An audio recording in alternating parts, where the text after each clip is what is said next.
এখন বাজে রাত ৩টা থেকে আমার ব্লগটা শুরু করলাম। আশা করি আপনাদের আমার ব্লগটা ভালো লাগবে।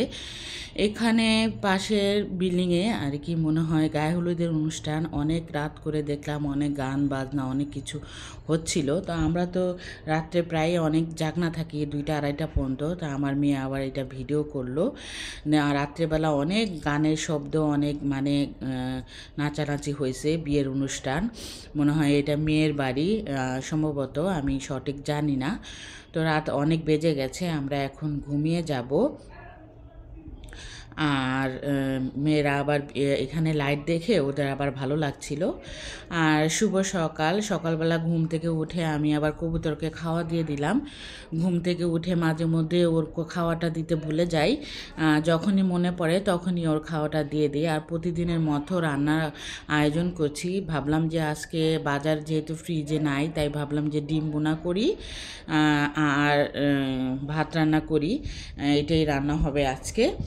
আর এখানে ডিমের জন্য আমি টমেটো কেটে নিয়েছি আর আদা রসুনটা একসাথে দিয়ে দিয়েছি। এখানে পেঁয়াজটা লাল হলেই আমি আদা রসুন বাটা, হলুদের গুঁড়া, জিরা গুঁড়া এগুলা দিয়ে দিব। ডিমেতে যা যা আর কি মশলা দেয় সেগুলাই দিব। আর এই যে ডিম বোনাটা আমার প্রায় হয়ে গেছে, এখন আমি নামিয়ে দিব। আর 2 বেলা কিন্তু ডিম খেতে চায় না আমার মেয়েরা, জানি না নেহা কী করবে। নেহা 1 বেলা ডিম খেলে রাত্রে আবার ডিম খেতে চায় না। তো গতকালকের আবার একটু তরকারি ছিল, ভাবলাম যে সেগুলা দিয়ে ওরা খাবে আর রাত্রেবেলা ডিম খেয়ে নেবে। আর প্রত্যেকটা মেয়ের জীবনে হাজব্যান্ড যদি ভালো না হয় তাহলে কিন্তু মেয়েদের শান্তি নাই, মা বাবারও শান্তি নাই। এই পাশে নাকি মেয়ের আর কি বিয়ে হচ্ছে। দোয়া করি প্রত্যেকটা মেয়ে জানি আল্লাহ পাক ভালো জায়গায় বিয়ে দেয়, স্বামী ভালো থাকে। সবচেয়ে বড় কথা, স্বামী যদি ভালো থাকে, সংসারে যদি যতই অশান্তি হোক মেয়েরা কিন্তু সহ্য করতে পারে। আর একটা স্বামী যদি ভালো না থাকে তাহলে কিন্তু মেয়েরা সংসার করতে পারে না। আর কথা বলতে বলতে কিন্তু আমার রান্নাটাও প্রায় হয়ে গেছে।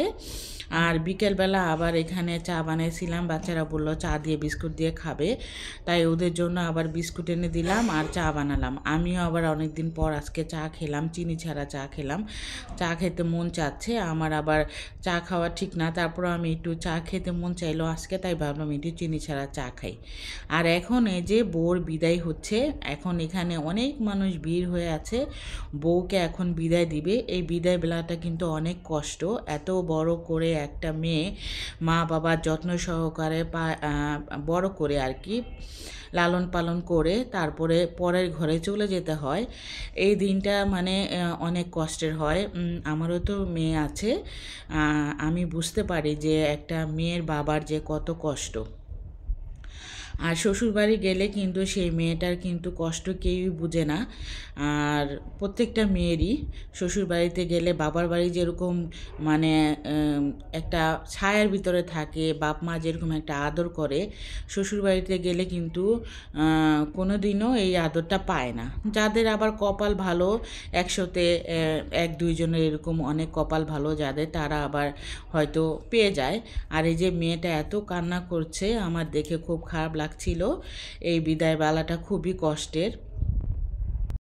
ছোট থেকে বড় হয় মা বাবার ঘরে, জন্ম হয় মা বাবার ঘরে, তারপরে যখন বড় হয়ে যায় সেই মেয়েটাকে লালন পালন করে দিয়ে দিতে হয় পরের হাতে। এই জিনিসটা যে কেন আল্লাহ পাক নিয়ম করলো আমি কিছুই জানি না। মানে মাঝে মধ্যে মনে হয় আল্লাহকে জিজ্ঞেস করতে পারতাম যে আল্লাহ আপনি কেন এই নিয়মটা করেছেন আর কি। মেয়েদের জীবনে এত কষ্ট, পরের ঘরকে নিজের ঘর করে করলেও তারপরেও কিন্তু মেয়েদের কোনো শান্তি নাই।